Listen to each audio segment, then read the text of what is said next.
Welcome back to this bonus edition of the 12 Kyle podcast. I am 12 Kyle. Check this out. Life.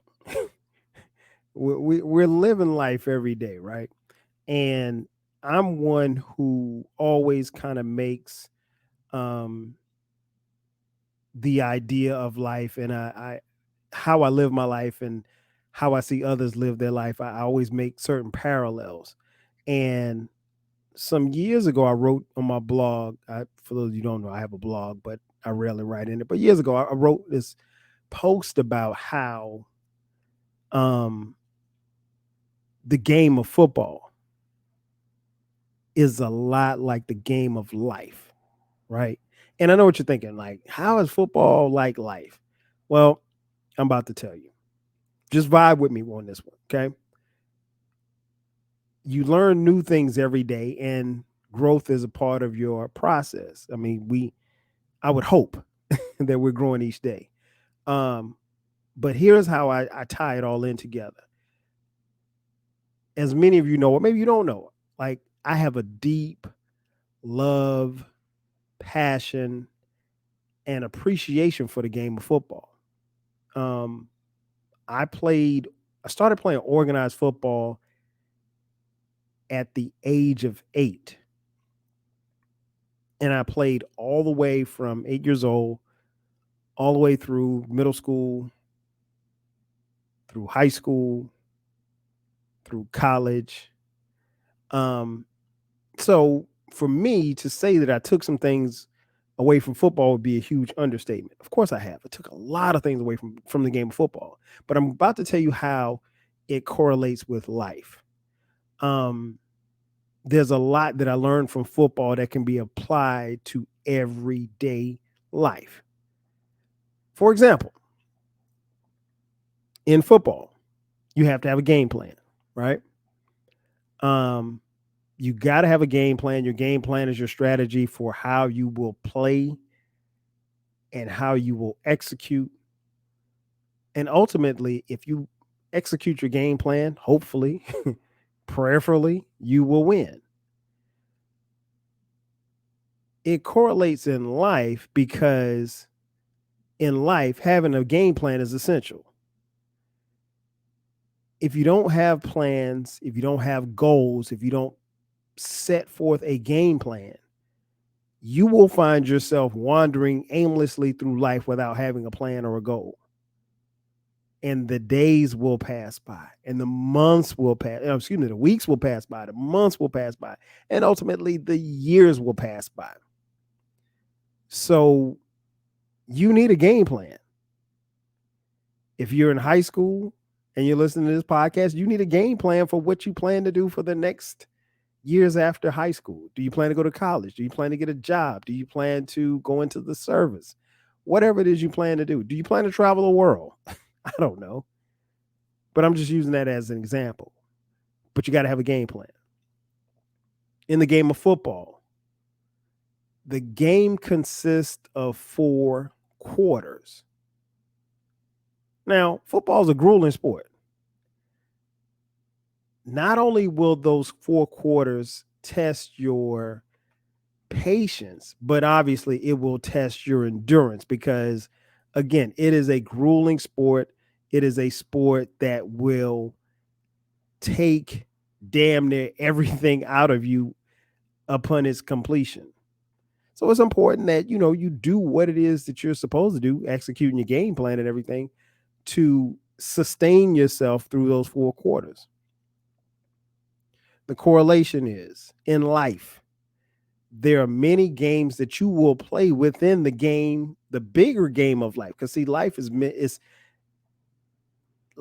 meant to be played in different parts, different games. Um, and if you are going through this world, obviously your objective in life is to win more than you lose. For example, you want to win with your personal relationships, but the reality is that you're going to lose sometimes with your heart. You're going to your heart's going to get broken from time to time. Is anybody here listening never had their heart broken? Even I. have had my heart broken a time or two. Um, but you have to endure the trials and tribulations that come your way. You can't quit. You won't quit. You just gotta do it. You gotta figure it out. And in the quarters of life, the games within the games, you have to try to get more wins than losses. Because trust me, you're going to win. And if you live a long time, more often than not, you're going to win more than you lose. So there's games within games. There's games within your career. There's games within your relationships. There's games within how you go about your day-to-day life. Sometimes there could be a game with your struggles with sobriety or whatever the case may be. But you got to win. Or at least you got to try your best to get more wins than you have losses. So there's 4 quarters.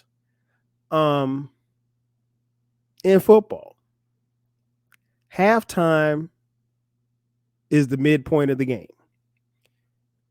At halftime, it's the time where you stop, you collect your thoughts, you kind of take a deep breath, you review your game plan and figure out, okay, well, hey, where do I need to make adjustments? Okay, this right here is happening over here. I need to try to figure this out. We're getting pressure from over here. This guy's coming across here and we can't block him. That's football. In life, you must constantly make adjustments. I am living proof of that. I am currently in an adjustment right now. And it's an adjustment that I didn't necessarily anticipate, but I think I'm adjusting and I'm handling it pretty well. But you got to be able to be loose. You got to be able to not necessarily be stuck on what it is that you're doing. Because in life, you got to constantly make adjustments. And one of the things about life is you have to deal with the unexpected. I mean, yeah, it's great to have plans and you plan for things, but life is constantly and consistently changing. So we as people, if you're going to get through life, you gotta keep making adjustments for your strategies, for your game plan on how you are going to navigate throughout life. Conversely, in football, you have injuries. If you play the game long enough, you're going to get injured. I think the best way that I can describe the physical toll on a body for someone who's never played football before is that it's almost like being in a car crash every 30 seconds. Like you are constantly just running into somebody and somebody's constantly running into you. So injuries are part of the game. You're going to get injured, right? And so in football, you just kind of realize like, hey, that's just kind of par for the course. Like it happens, right? Conversely, in life, while you may not physically be injured, your feelings will be bruised and battered, especially at the hands of the people that love you the most or the people that you love the most. You know, in football, people talk about being injured. Like they say, hey, what's wrong? Hey, oh, well, I broke my arm. But in football, you don't complain about injuries. If someone asks you if you're hurt, you tell them you're hurt, you tell them what's hurting or whatever like that, and you rehab or whatever the case may be. But you don't complain about it. You deal with it and you move on. You can't really dwell on it too much. And it's kind of the same way in life. You don't want to dwell on it too much. You want to at least acknowledge the fact that the injury is there, that you've been hurt. But I don't know that you should necessarily deal with it a lot or too much, because no matter how much you pour your heart out saying that, Suzanne broke your heart, nobody's going to feel sorry for you. And they will let me take that back. They probably will feel sorry for you for a little while, but after that, you got to get over it. I don't care if it's Suzanne, your girlfriend, or Suzanne, your wife, or Billy Bob, your husband, or Raheem, your husband. We all get injured. And The story ultimately is not about how you got injured, but how you overcame that injury. And most importantly, how you moved on from that injury. Another way that football measures, against the game of life. In football, what do you have? You look up in the stands, what do you have? You have fans, right? In a game of football, fans enter the stadium to watch you play. They will sit, no matter whether or not it's 100 degrees or 4 below. They will sit there and they are there to cheer or boo at what they're seeing. Hopefully, they're there to cheer for you, right? Conversely, in life, we all have fans. No matter who you are, no matter what you do, no matter where you go, you have fans. There are people who are out there, regardless of whether or not you know it or not, they're rooting for you to succeed. They want to see your success just like you do. And that's important to them. You know why? Because you're important to them. Lastly, hard work. In the game of football, the game will teach you discipline. It will teach you how to push yourself. I wish I had time to talk about how much I pushed myself way more than I thought I'd ever would on a football field. And with football, you push yourself so much you push yourself to the point where you go beyond places where you thought you could ever go, both physically and mentally. And that's a win for you.